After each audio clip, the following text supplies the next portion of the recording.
We have to understand that we can have several reasons for poor looking hair, dull hair, thinning hair. It can be an autoimmune condition like alopecia. It could be vitamin deficiencies. So if you're deficient in vitamin A, in B vitamins, you're deficient in vitamin D. Yes, even vitamin D. You're deficient in iron, you're deficient in zinc, you're deficient in selenium. Your diet isn't good, you're eating less protein. These could be several factors, stress being one of the biggest.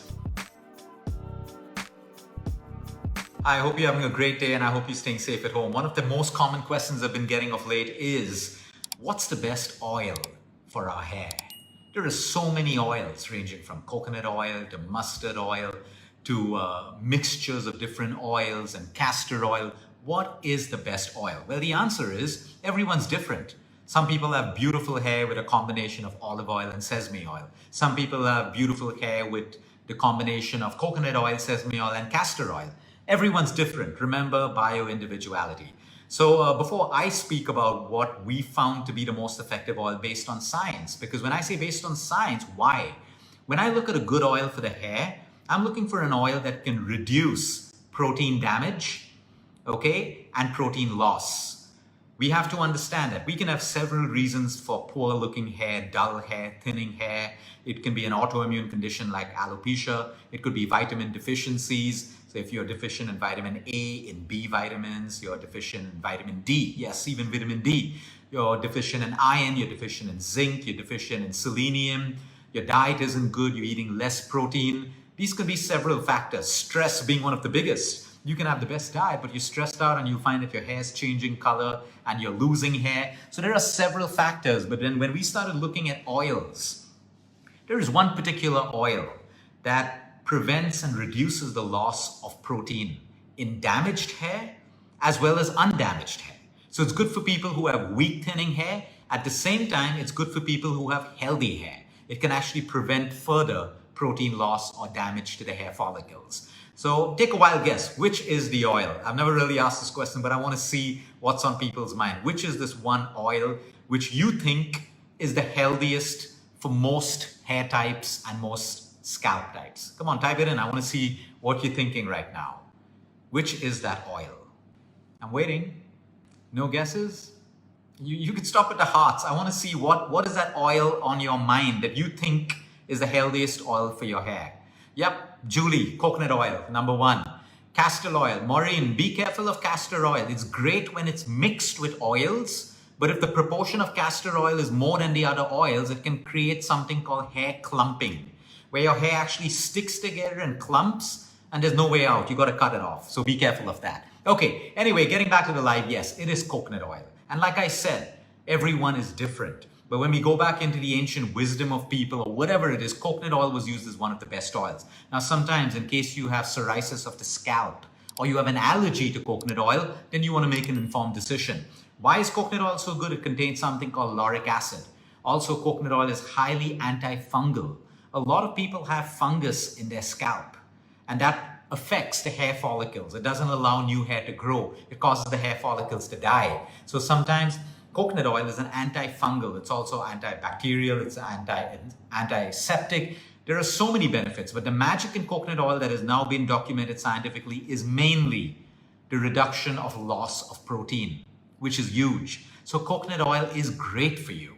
I can't tell you how many people come to us with hair problems. And my first question is, do you oil your hair?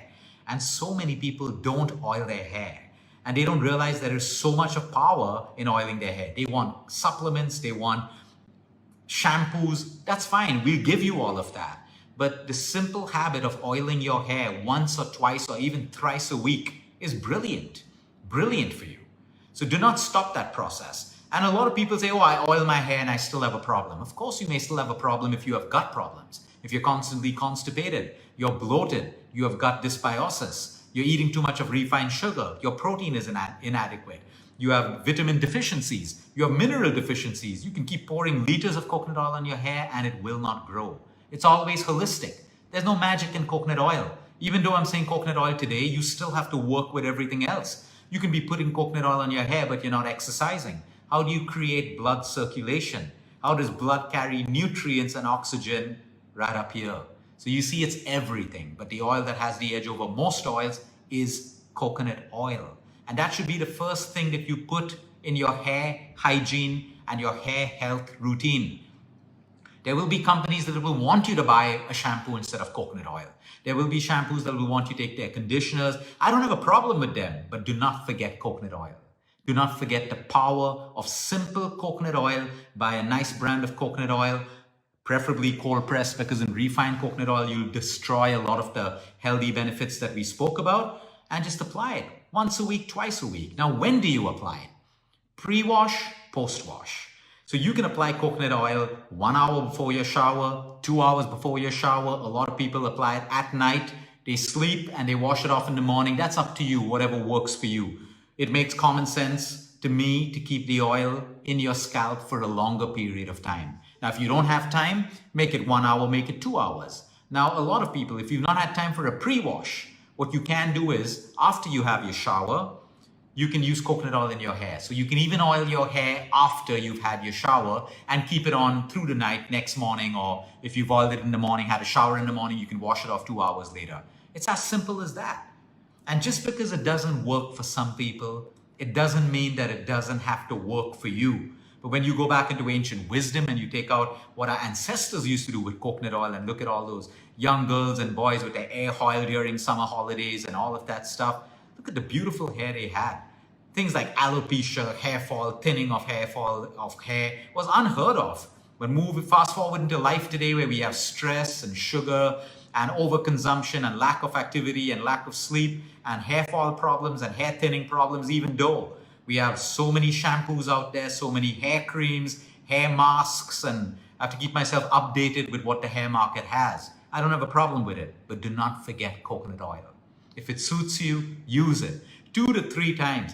We've had people reach out to us and they want to join a program to improve their hair. My first question is, are you oiling your hair? No. Oil your hair for a month and then come back to us and see if you still need a program. There is beauty and power in simplicity. Use it. Have a great day, everyone. Until next time, eat smart, move more, sleep right, and breathe deep. And remember, you care. It's all about you.